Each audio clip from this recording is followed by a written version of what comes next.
আসসালামু আলাইকুম দর্শক, আমরা ঠিক দাঁড়িয়ে রয়েছি এখন কুলাউড়া উপজেলার টিলাগাঁও ইউনিয়নের মিয়ারপাড়া যেই মনোনদীর যে ভাঙন ছিল সেই জায়গাটিতে আমরা সরাসরি লাইভে যুক্ত হয়েছি।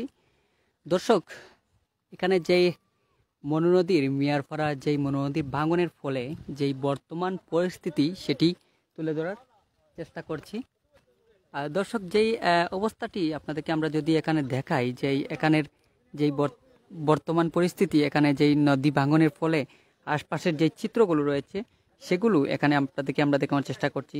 যে এখানে যেই নদী ভাঙনের ফলে যেই অনেক বড় বড় গর্তগুলো হয়েছে সেই গর্তগুলো, এবং ঠিক এই পাশে যেই একটি যদি গর্ত দেখাই, এবং এই পাশে কিন্তু অনেক বড় একটি গর্ত হয়ে গিয়েছে, এবং এই পাশ দিয়ে কিন্তু যে পানিগুলো লোকালে প্রবেশ করেছিল সেগুলো আপনাদেরকে আমরা দেখানোর চেষ্টা করছি।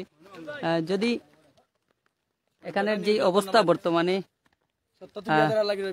ধন্যবাদ ভাই। এখানে যদি আসলে আপনাদেরকে আমরা যেই দেখাই, যদি এখানে যেই অবস্থা বর্তমানে যেই গর্তগুলো হয়েছে এবং নদী ভাঙনের ফলে এখানে মানুষের অনেক ক্ষয়ক্ষতি হয়েছে, এবং মানুষ এখন চায় যে ত্রাণের বদলে তাদের ঘর নির্মাণের জন্য যেই টাকা আর্থিক অবস্থায় বা সহযোগিতা সেগুলোই কিন্তু এখন চায়। মানুষ অনেক যেই রয়েছিলেন, মানুষ কিন্তু অনেক সহযোগিতা করেছে, অনেক সামাজিক সংগঠন সহ অনেক প্রবাস থেকে অনেকেই সহযোগিতা করেছেন এই আশপাশের যারা বন্যা কবলিত যারা রয়েছেন। এখন তাদের জন্য আসলে এখানে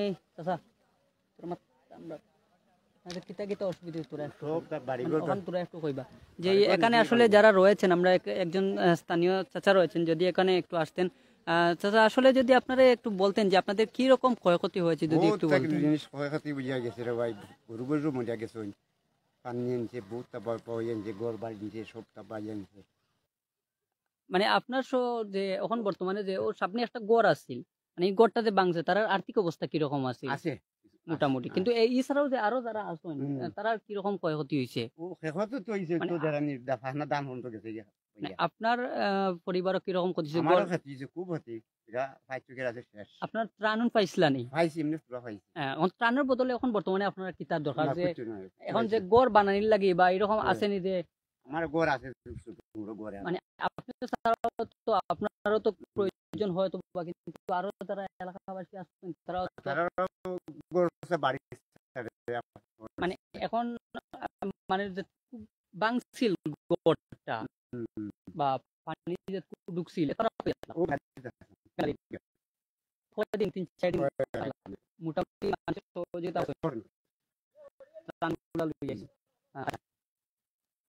দর্শক আসলে আমাদের জানিয়েছেন আসলে এখন মানুষ ঘরগুলো নির্মাণ, এই ঘরগুলো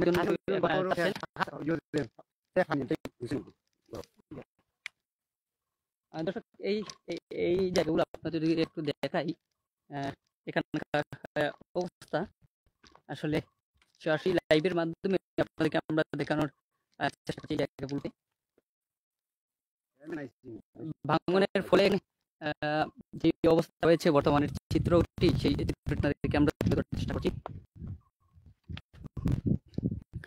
দর্শক, এই অনেক দূর পর্যন্ত কিন্তু এই ভাঙনটি দিয়েছে, এবং ভাঙনের ফলে মানুষ যাতায়াত করছে এখন হেঁটে হেঁটে। মানুষের যানবাহন, মানুষ চিকিৎসা সেবা নিতে হলে মানুষ প্রেগনেন্সি যারা রয়েছেন তারাও কিন্তু এই জায়গাটিতে হেঁটে হেঁটে কিন্তু এক জায়গা থেকে ওই পাশে কিন্তু যেতে হচ্ছে অনেক দূর পর্যন্ত। এখানে কোনো গাড়ি এখন বর্তমানে আসছে না, যেগুলো হেঁটে হেঁটে মানুষ পার করছেন, এবং মানুষ রয়েছেন এখন বর্তমানে দুর্ভোগের মধ্যে। এবং এই একটি সামনে একটি ঘর রয়েছে, সেটি কিন্তু অনেকটা হেলে গিয়েছে, এবং ওই পাশে যেটিতে ভাঙন দিয়েছিল সেই জায়গাতে গড়টি পানির সাথে মিশে গিয়ে অনেকটাই চূর্ণ বিচূর্ণ হয়ে, সেখানে আসবাবপত্র কোনো কিছুই নেই, সেখানে শুধু কয়েকটি ইট সেগুলো রয়েছে।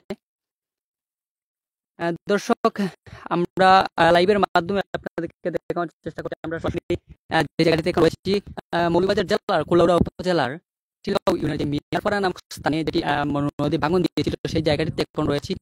দর্শক, এই ছিল এখানকার